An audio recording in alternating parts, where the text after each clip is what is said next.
Hi friends, welcome to Life Station channel. இந்த வீடியோல நம்ம CAPF forcesல உள்ள ட்ரேட்ஸ்மேன் ஒர்க் குறித்து தான் பார்க்க போறோம். நம்மளோட சப்ஸ்கிரைபர்ஸ் சில பேர் வந்துட்டு CASF forceல உள்ள ட்ரேட்ஸ்மேன் ஒர்க் குறித்து எங்களுக்கு சொல்லுங்க.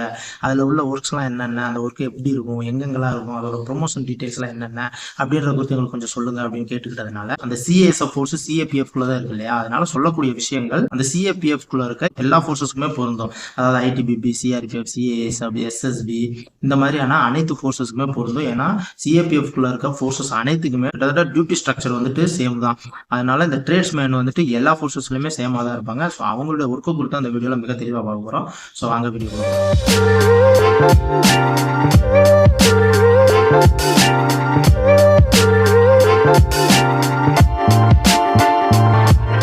இந்த சென்ட்ரல் ஆர்ம்டு போலீஸ் ஃபோர்ஸஸ்ல உள்ள ட்ரேட்ஸ்மேன் அப்படின்னு நம்ம பார்த்தோம்னா அதுக்குள்ள குக்கு, வாட்டர் கேரியர் மற்றும் வாஷர்மேன், கோப்லர், டெய்லர், பார்பர் மற்றும் எஸ்கேனா சஃபாய் கர்மச்சாரி, இந்த கேம்ப்ல கூட்டுறது, பெருக்கிறது மற்றும் டாய்லெட்லாம் கிளீன் பண்ணுவாங்க இல்லையா, அந்த ட்ரேட் இவங்க எல்லாருமே இந்த ட்ரேட்ஸ்மேனுக்குள்ள தான் வருவாங்க. இந்த ட்ரேட்ஸ்மேனுக்குன்னே வந்துட்டு செலெக்ஷன் தனியா நடக்கும். செலெக்ஷன் எடுக்கும் போதே இந்த ஒர்க்குக்கு அப்படின்னு செப்பரேட்டா வந்துட்டு அவங்க செலக்ட் செய்யப்படுவாங்க. அவங்க செலக்ட் ஆனதுக்கு அப்புறம் எந்த ஒர்க்குன்னு செலக்ட் ஆகி வந்தாங்களோ அவங்க அந்த ஒர்க்கை மட்டும் தான் செய்வாங்க. இதுல வந்துட்டு வாட்டர் கேரியர் அப்படின்ற அந்த ட்ரேட்ல மட்டும் செலக்ட் ஆகி வரவங்க அவங்க மட்டும் இப்போதைக்கு குக் ஒர்க் தான் செய்வாங்க. ஏன்னா அந்த காலத்துல இந்த வாட்டர் கேரியர்ன்ற ஒரு ட்ரேட் இருந்துச்சு, அதுக்குள்ள செலெக்ஷன் நடந்துச்சு. அப்ப என்னன்னா பைப்பை திறந்தோடனே தண்ணி வரதெல்லாம் கிடையாது. எங்க ரொம்ப தூரத்துல இருக்கலாம் தண்ணி தங்களுடைய கேம்பஸ்க்கு எடுத்து வர வேண்டிய சூழ்நிலை வரும். மிஸ்ஸுக்கு தேவையான தண்ணி, ஆபீசர்ஸுக்கு தேவையான தண்ணி எல்லாம் வந்துட்டு இந்த மாதிரி வாட்டர் கேரியர்ல செலக்ட் ஆகி வரவங்க தான் எடுத்துட்டு வருவாங்க. அவங்க வாகனங்கள் மூலியமாவோ இல்லை ஏதாவது தள்ளுவண்டி மூலியமாவோ அவங்க வந்துட்டு ரொம்ப தூரத்துல இருந்து தண்ணி எடுத்துட்டு வந்து மெஸ்ல சமையல்லாம் செஞ்சிருக்காங்க. ஸோ அதனாலேயே இந்த வாட்டர் கேரியருக்குன்னே தனி ட்ரேட் இருந்துச்சு, அதுக்குன்னே தனியா வந்துட்டு செலெக்ஷன் நடந்துட்டு இருந்துச்சு. ஆனா இன்னைக்கு வந்துட்டு அந்த சூழ்நிலை எல்லாம் மாறிடுச்சு.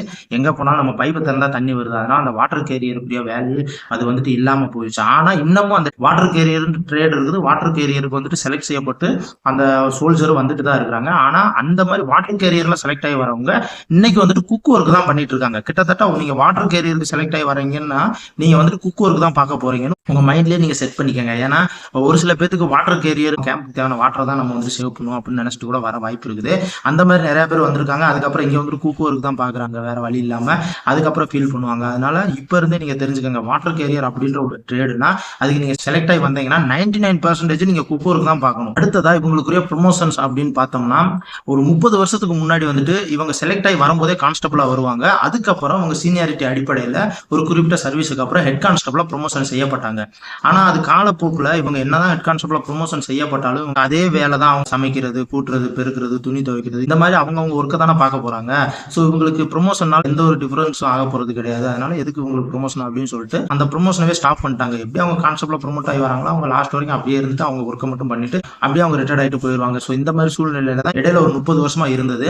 ஆனா இப்ப தற்போதைய சூழ்நிலையில திரும்பவும் அவங்க வந்துட்டு கான்ஸ்டபிளா செலக்ட் ஆகி வராங்க இல்லையா, அவங்க திரும்பவும் ஹெட் கான்ஸ்டபிளா ப்ரொமோட் செய்யப்படுறாங்க இப்ப ரீசெண்டா. ஏன்னா இவங்களுக்குன்னு கமாண்டர் இருந்தாங்கன்னா அவங்கள கரெக்டா கைட் பண்ணுவாங்க, கரெக்டா வழி நடத்துவாங்க, தவறு இல்லாம ஒவ்வொரு ஒர்க்கையும் வந்துட்டு கண்ட்ரோல் பண்ணி செய்ய வைப்பாங்க. அப்படின்றதுக்காக அவங்களுக்குள்ளே ஒரு கமாண்டர் வேணும்ன்றதுக்காக சீனியாரிட்டி அடிப்படையில திரும்பவும் ப்ரொமோஷனை ஸ்டார்ட் பண்ணியிருக்காங்க. இப்போ அவங்க கான்ஸ்டபிளா செலக்ட் ஆகி வரவங்க அவங்களும் சீனியாரிட்டி அடிப்படையில் ஹெட் கான்ஸ்டபிளா ப்ரொமோட் ஆகுறாங்க. அடுத்ததா இவங்களோட டியூட்டி எங்கெங்கெல்லாம் இருக்கும் அப்படின்னு நீங்க கேட்டிருந்தீங்க. அதாவது நீங்க இந்த CAPF ஃபோர்ஸஸ்ல எந்த ஃபோர்ஸ்ல செலக்ட் ஆகி வரீங்களோ, ITBP இருக்கட்டும், இல்ல CASF, CRPF, SSB, இல்லை BSF, எந்த ஃபோர்ஸஸாக இருக்கட்டும், நீங்கள் எதில் செலக்ட் ஆகி வரீங்களோ அந்த ஃபோர்ஸ் எங்கெல்லாம் டியூட்டிக்காக டிப்ளாய்மெண்ட் பண்ணப்பட்டிருக்கோ அங்கெல்லாம் வந்துட்டு கண்டிப்பாக ட்ரேட்ஸ்மேனும் இருப்பாங்க. அதாவது ஆனால் அவங்க அங்கே உள்ள ஸ்ட்ரென்த்தை பொறுத்து அவங்களோட இந்த ட்ரேட்ஸ்மேனோட எண்ணிக்கை மாறுபடும். இப்போ எந்த இடத்துல ஒரு கம்பெனி டியூட்டி பார்க்குறான்னு வச்சுக்கோங்களேன், ஒரு கம்பெனியில் ஒரு 100 பேர் வரைக்கும் இருப்பாங்க. அந்த இடத்துல ஒரு 2 குக் இருப்பாங்க, கண்டிப்பாக ஒரு வாஷர்மேன் இருப்பாங்க, ஒரு கோப்லர் இருப்பாங்க, ஒரு பார்பர் இருப்பாங்க.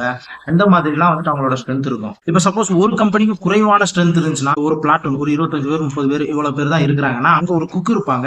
ஆனா அவங்களுக்கு ஒரு வாஷர்மேனோ, ஒரு கோப்லரோ, இல்ல ஒரு பார்பரோ அப்படின்னு தனியா இருக்க மாட்டாங்க. இந்த மாதிரி எங்கெங்கெல்லாம் கம்மியான ஸ்ட்ரென்த் இருக்காங்களோ அது மாதிரி ஒரு 2-3 கேம்பஸுக்கு வந்து கோப்லரு, ஒரு பார்பர் அப்படின்னு இருப்பாங்க. அவங்க வந்துட்டு 10 நாள் இந்த கேம்ப்ல இருப்பாங்க, 10 நாள் அந்த கேம்ப்ல இருப்பாங்க, 10 நாள் இன்னொரு கேம்ப்ல இருப்பாங்க. இப்படி வந்துட்டு அவங்க மெயின்டைன் பண்ணிப்பாங்க. ஸோ இந்த மாதிரி தான் ஸ்ட்ரென்த்துக்கு ஏற்ற மாதிரி இந்த ட்ரேட்ஸ்மேனோட எண்ணிக்கை இருக்கும். பெட்டாலியன்ல வந்துட்டு குக் 10-15 பேர் இருப்பாங்க, வாஷர்மேன் 4-5 பேர் இருப்பாங்க. இது மாதிரி பெட்டாலியன்ல ஸ்ட்ரென்த் அதிகமா இருக்கிறதுனால அங்க நிறைய பேர் இருப்பாங்க. பார்பரே ஒரு 4-5 பேர் இருக்க வாய்ப்பு இருக்குது. அதே மாதிரி டெய்லர் 2 பேர் இருப்பாங்க, கோப்லர் 2-3 பேர் இருப்பாங்க. இந்த மாதிரி பெட்டாலியன்ல நிறைய பேர் இருக்க வாய்ப்பு இருக்குது. மற்றபடி அவுட் டியூட்டில இந்த மாதிரி எங்கெங்கெல்லாம் டிப்ளாய் பண்ணப்பட்டிருக்கோ அங்க வந்துட்டு ஸ்ட்ரென்த்துக்கு ஏற்ற மாதிரி அந்த ட்ரேட்ஸ்மேனோட எண்ணிக்கை இருக்கும். ஓகே ஃப்ரெண்ட்ஸ், இந்த வீடியோ மூலயமா சிஏபிஎஃப்ல உள்ள ட்ரேட்ஸ்மேன் ஒர்க் எப்படி இருக்கும் அப்படின்றத பத்தி நீங்க ஓரளவுக்கு ஷார்ட்டா தெரிஞ்சிருப்பீங்கன்னு நினைக்கிறேன். இந்த வீடியோ பிடிச்சிருந்தா லைக் பண்ணுங்க. இந்த வீடியோவை உங்க ஃப்ரெண்ட்ஸ் யாராவது ட்ரேட்ஸ்மேனுக்கு சேரணும்னு நினைக்கிறாங்க, எந்த ட்ரேட்ல சேரலாம்னு நினைக்கிறாங்க, அவங்களுக்கு இந்த வீடியோவை நீங்க ஷேர் பண்ணுங்க. இந்த ட்ரேட்ஸ்மேன்ல குக் ஒர்க்கை பத்தி நான் வந்துட்டு டீட்டெயிலா ஒரு வீடியோ போட்டிருக்கேன். அந்த வீடியோ லிங்க் டிஸ்கிரிப்ஷன்ல கொடுக்குறேன்.